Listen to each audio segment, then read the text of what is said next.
जय श्री कृष्ण। एक नीच से नीच व्यक्ति की कल्पना करिए, एक मूर्ख से मूर्ख व्यक्ति की कल्पना करिए और एक दुष्ट से दुष्ट व्यक्ति की कल्पना करिए। ये समस्त कल्पना करने पर जो एक चित्र बनता है वो रामपाल का चित्र बनेगा। ये ऐसा धूर्त, निर्लज्ज, निकृष्ट प्राणी है कि क्या ही कहें इसके बारे में। इसने किस तरह से हमारे धर्म ग्रंथों में मिलावट की है, इसका एक प्रमाण मैं आपको इसी की ही किताब से दिखाऊंगा। पूर्व में मैंने इसकी वीडियो से एक प्रमाण देने का प्रयास किया था, परंतु इसके आईएसडी सेल वालों ने हमारे वीडियो पर स्ट्राइक भेज दी। यदि तुमको इतना डर है तो ऐसे भाषण देते ही क्यों हो?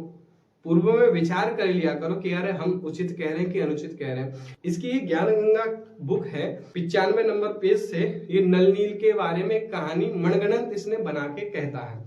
कह रहा है कि नल नील दोनों मौसी के पुत्र थे, दोनों मानसिक और शारीरिक रूप से परेशान रहते थे। क्यों? क्योंकि दोनों के माता पिता मर चुके थे, उनका देहांत हो चुका था। अच्छा, ये कहाँ पढ़ा तुमने? फिर लिखता है कि ये वो नल नील बहुत सारे ऋषि महर्षियों के पास में जाते थे, साधु संतों के पास में जाते और अपने दुख की निवृत्ति का उपाय पूछते, तो कोई भी कुछ भी नहीं बताता और सब ये कहते कि सब प्रारब्ध है तो तुमको भोगना ही पड़ेगा।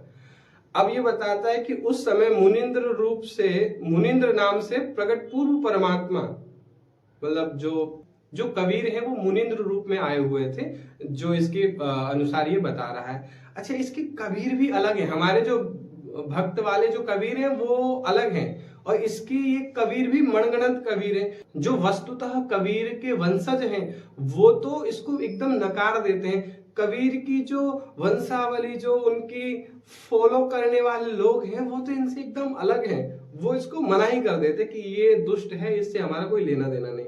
अच्छा, तो कहता है कि उसके बाद में उन्होंने जाके मुनिंद्र जी का सत्संग सुना और उनसे नाम दीक्षा ली, और जिससे उनके सारे दुख कट गए और वो मुनिंद्र जी की सेवा में रहने लग गए। इस नाम दीक्षा वाली बात से समझे, ये प्रोत्साहित करना चाह रहा है कि सब लोग मुझसे नाम दीक्षा लो, तुम्हारे कष्ट दूर हो जाए। नल नील दोनों सभी लोग साधु लोगों की सेवा में लगे रहते थे। कोई वृद्ध विकलांग भक्तजन आते तो उनके कपड़े धोते और बर्तन साफ कर देते थे, उनके लोटे गिलास मांज देते थे। परंतु वे दोनों भोले दिमाग के थे। कपड़े धोने लग जाते तो सत्संग में जो प्रभु की कथा होती उसकी चर्चा करने लग जाते। दोनों प्रभु की चर्चा में बहुत मस्त हो जाते तो वस्तुएं दरिया के जल में डूब जाती। जो नल नील इतने बड़े वैज्ञानिक थे कि उन्होंने राम सेतु जैसा पुल बनाया, वो ये कह रहा है कि वो इतने भोले थे कि वो चीजों को भूल जाते थे। अच्छा जी, तो भक्तजनों का घाटा होने लगा, उनकी वस्तुएं जाने लगी, तो उन्होंने कहा कि तुम हमारी सेवा छोड़ दो। तो ये दोनों रोने लगे कि नहीं नहीं, हमसे सेवा मत छीनो। तो उन्होंने कहा कि हमारी वस्तुएं खो जाती, हम कहां से लेके आएंगे? तो ऐसा करके भक्तों ने इनसे सेवा छीन ली। ये सब रोते रोते मुनिंद्र देव के पास में गए, तो मुनिंद्र देव ने इन्हें समझाया, परंतु ये नहीं माने, और मुनिंद्र देव ने इन्हें 2 बार समझाया। ये दोनों रोने लगे और कहने लगे कि हमारी सेवा मत छीनो। मुनिंद्र देव ने कहा कि नल नील बेटा, तुम दोनों सेवा करो, और आज के बाद में तुम्हारे हाथ से कोई भी वस्तु, चाहे लोहा हो या पत्थर हो, कोई जल में नहीं डूबेगी। अच्छा, लोहे और पत्थर की वस्तुएं कौन सी होती थी भक्तजनों के पास में? है कपड़े लोहे के होते हैं क्या कि पत्थर के होते हैं? अरे कपड़े धोने जाते थे, यही कह रहा है कि दरिया में चीजें, कपड़े धोने जाते तो कपड़े चले जाते थे। अगर लिखना ही है, सब कहना है, तो फिर ये भी कहो कि मतलब कपड़े की वस्तुएं भी नहीं डूबेंगी, है ना, लोहे पत्थर की वस्तुएं नहीं डूबेंगी।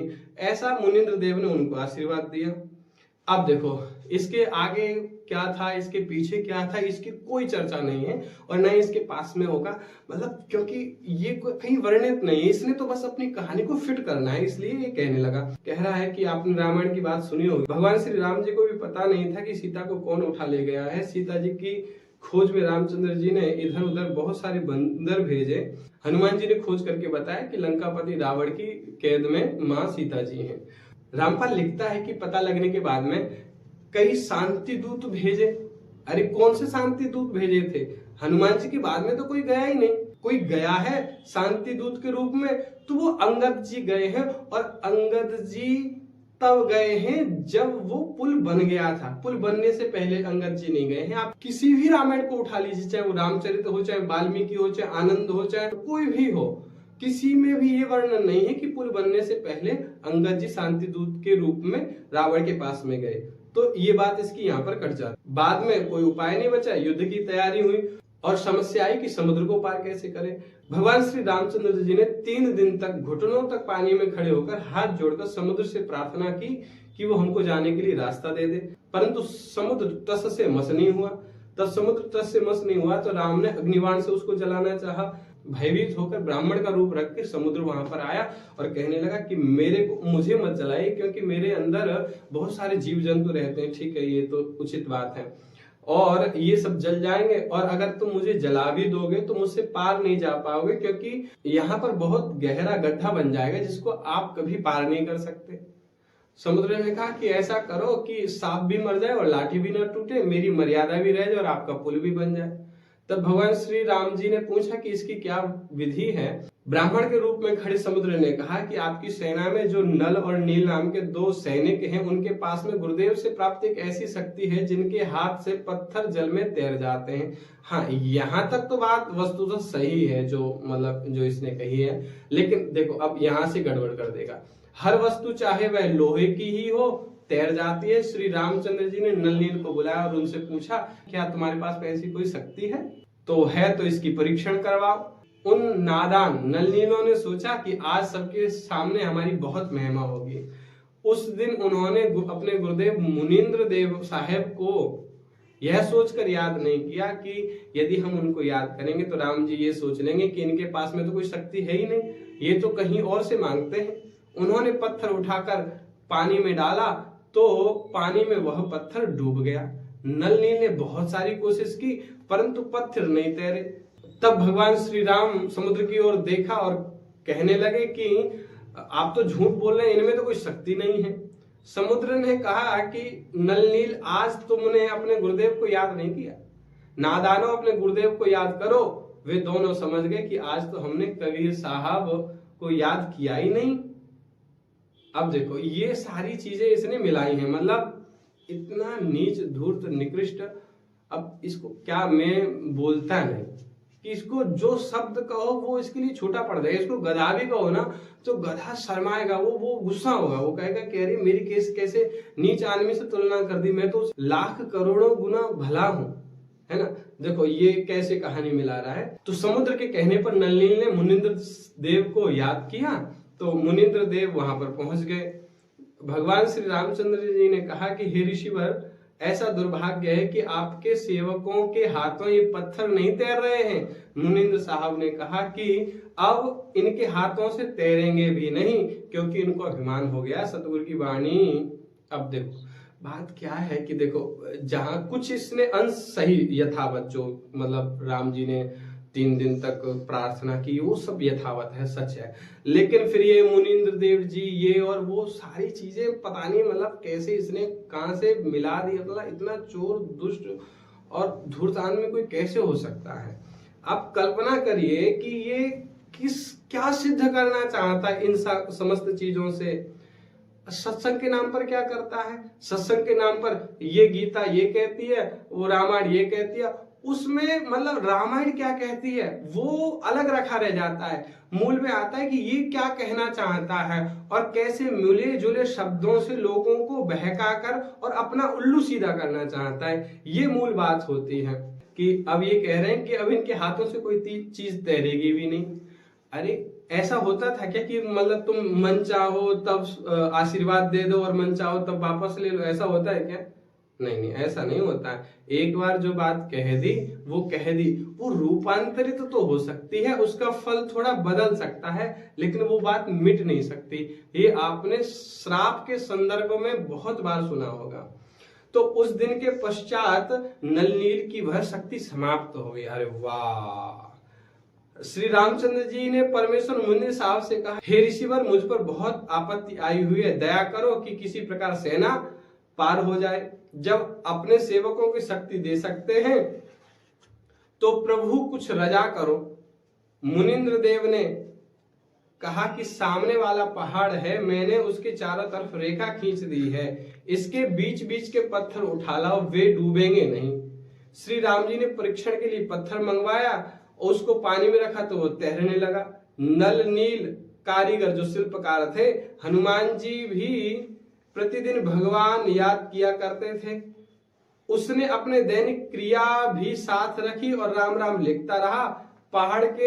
पहाड़ उठाकर ले आता, नलिनी ने उनको जोड़ तोड़कर पुल में लगा देते थे। इस प्रकार पुल बना था। अच्छा, एक तरफ तो नलिनी इतने मतलब मूर्ख थे कि उनको कुछ ध्यान नहीं रहता था, और एक तरफ उन्होंने इतना बड़ा पुल बना दिया है। दूसरी बात, ये कह रहा है कि मुनिंद्र देव ने रेखा खींच दी। अच्छा, कौन सा पहाड़ था? और भाई इतना जहां से पत्थर निकला होगा तो उस पहाड़ का कुछ अस्तित्व तो रहा होगा, उस जगह का कुछ अस्तित्व तो रहा होगा। राम सेतु का अस्तित्व है।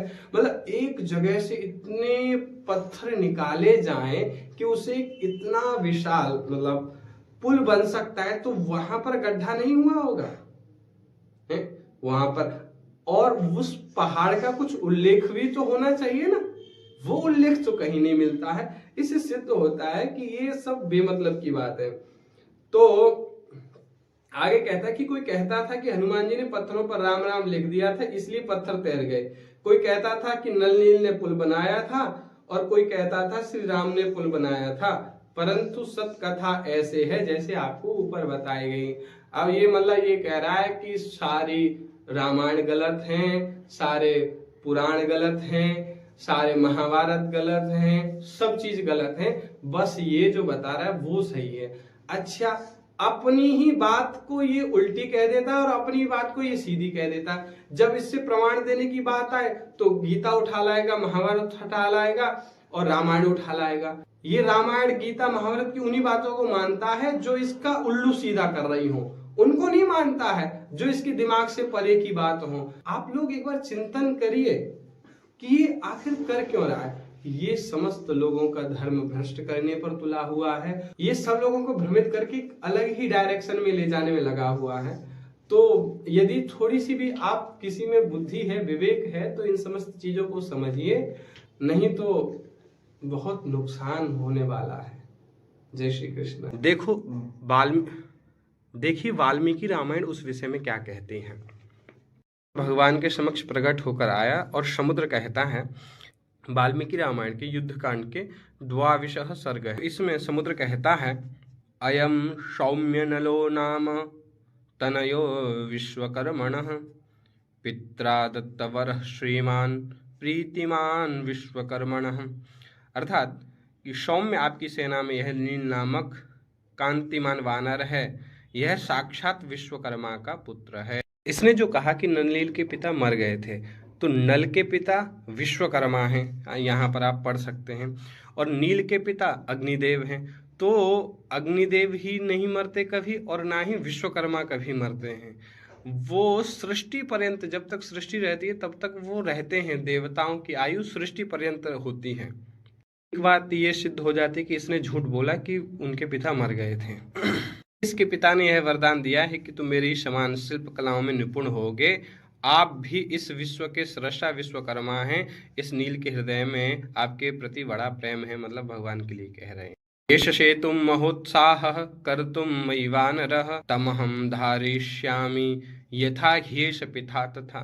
यह महान उत्साही वानर अपने पिता के समान शिल्प कर्म में सामर्थ्य है, अतः मेरे ऊपर पुल का निर्माण करे, मैं उस पुल को धारण करूंगा। समुद्र अदृश्य हो गया। तब वानर श्रेष्ठ नल उठकर महाबली भगवान श्री राम से बोला, अहम से तुम करिष्यामि विस्तीर्णे मकरालये पितुः सामर्थ्य मासाद्य तत्त्वमाह महोदधिः। प्रभो, मैं पिता की दी हुई शक्ति को पाकर इस विस्तृत समुद्र सेतु का निर्माण करूंगा। महासागर ने ठीक कहा है।